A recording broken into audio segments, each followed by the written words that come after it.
The name of this book is Journey Cake Ho by Ruth Sawyer. Pictures by Robert McCluskey.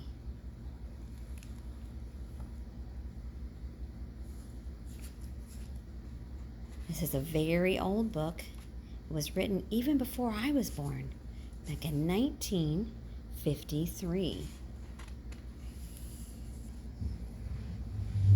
There were 3 of them. The old woman, Mary, the old man, Grumble, and Johnny, the bound-out boy. They lived in a log cabin to other side of Tip Top Mountain. The old woman took care of the wool.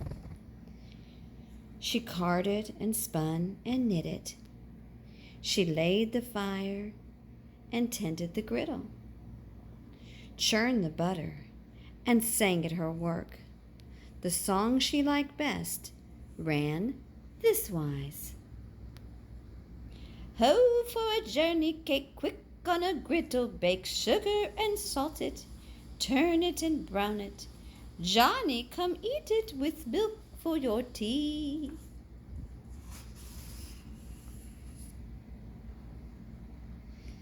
The old man tended the garden patch, sheared the sheep, milked the cow, felled the trees, sawed the logs, and grumbled at his work. The grumble he liked best was, "A bother at best, a work and no rest. Come winter, come spring, life's a nettlesome thing."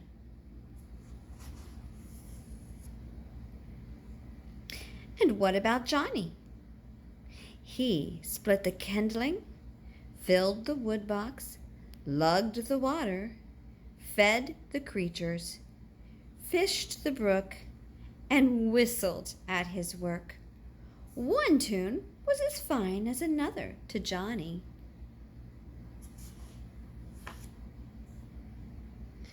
Their whole world lay close about them. There were the garden patch, the brook, the logging road that ran down to the valley where the villagers lived, and the spruce woods. On the tallest tree sat Raucous, the sentinel crow, watching and waiting to caw when surprise or trouble was near. Nothing happened for a long, long time. They lived snug like rabbits in their burrow. Then, one night, the fox carried off the hens. "Caw, caw," called the crow. But it was too late. The next night, a wolf carried off the sheep. "Caw, caw, caw," called the crow. But it was too late. There came a day when a pig wandered off and got himself lost. Last of all, the cow fell into the brook and broke her leg. All that day, the crow cawed and cawed and cawed.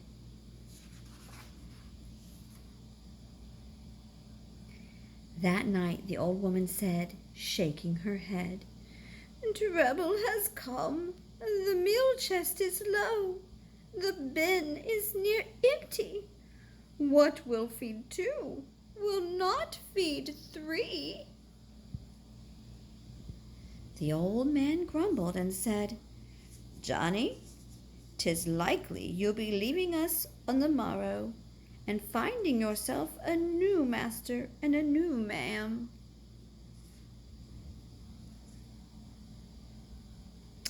The next morning, by sunup, the old woman had run together a piece of sacking and put straps to it to hold Johnny's belongings, a knife, some gum from the spruce trees, his shoes, and a washing cloth. On top went the journey cake that had been baked for him. It was large, round, and crusty hard. "Now be off with you," said the old man, grumbling. "What must be, must be." "Off with you, and luck follow after," said the old woman sadly.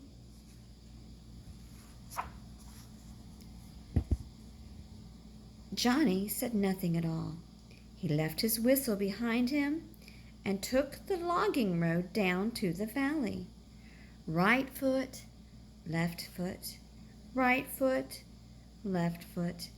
He was halfway down and more when the straps on his sack broke loose and bounced the journey cake. It bumped and it bumped. It rolled over and over. Down the road it went, and how it hollered! "Journey cake ho, journey cake high, catch me and eat me as I roll by." Away and away rolled the journey cake. Away and away ran Johnny. Faster and faster they passed a field full of cows. A brindle cow tossed her head and took after them. She mooed, "At running I'll beat you, I'll catch you and eat you." Faster, faster, faster and faster they passed a pond full of ducks. "Journey cake ho, journey cake high, catch me and eat me as I roll by." A white duck spread her wings, and away she went after them, quacking. "At flying I'll beat you, I'll catch you and I'll eat you." Faster and faster, faster and faster they came to a meadow where sheep were grazing. A white sheep and a black sheep took after them. Now they were through the valley. And the road began to climb. Slower and slower rolled the journey cake. Slower and slower ran Johnny, the brindle cow, the white duck, and the two sheep. "Journey cake high, the journey is long. Catch me and eat me as I roll along." They passed a wallows. A spotted pig heard and came a-grunting. They passed a barnyard, and a flock of red hens flew over the stump fence, squawking. Slower and slower. Higher and higher. At last they came to a mountain pasture where a gray donkey was feeding. Now the journey cake was huffing and puffing. "Journey cake high, the journey is long. Catch me and eat me as I roll along." The donkey was fresh. He kicked up his heels and brayed.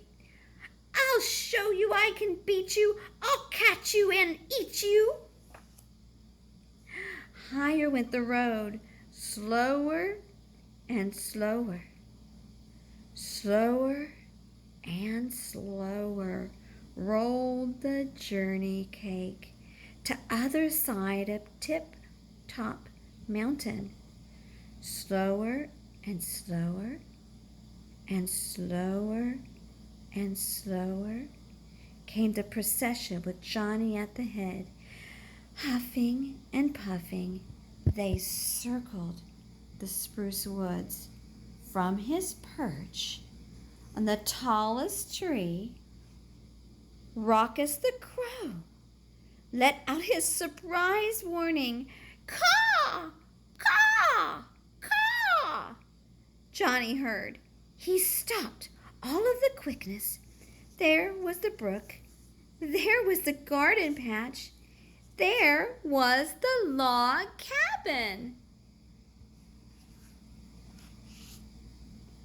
He was home again. The journey cake had brought him to the end of his journey. The journey cake spun around twice and fell flat. I'm Olla Tucker, it hollered. We're Olla Tucker, cried the others. The red hens found a house waiting for them. The cow found her tether. And the pig found a sty. And the duck found a brook. The sheep found a place for grazing. And the donkey walked himself into the shed. The old woman came a-running. The old man came a-running. Johnny hugged them hard.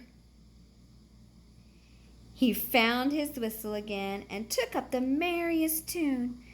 Wee-oo, wee-oo, he whistled. He hopped first on his right foot, then on his left foot. When he had his breath, he said, Journey cake did it. Journey cake fetched me and the cow and the white duck and the black and white sheep and the flock of red hens and the pig and the gray donkey. Now they're all yours. The old man forgot his best grumble. The old woman picked up the journey cake and went inside to freshen it up on the griddle. She went singing the song she liked best. Warm up the journey cake, from now on it's Johnny cake. Johnny, come and eat it with milk for your tea. The end. Good night.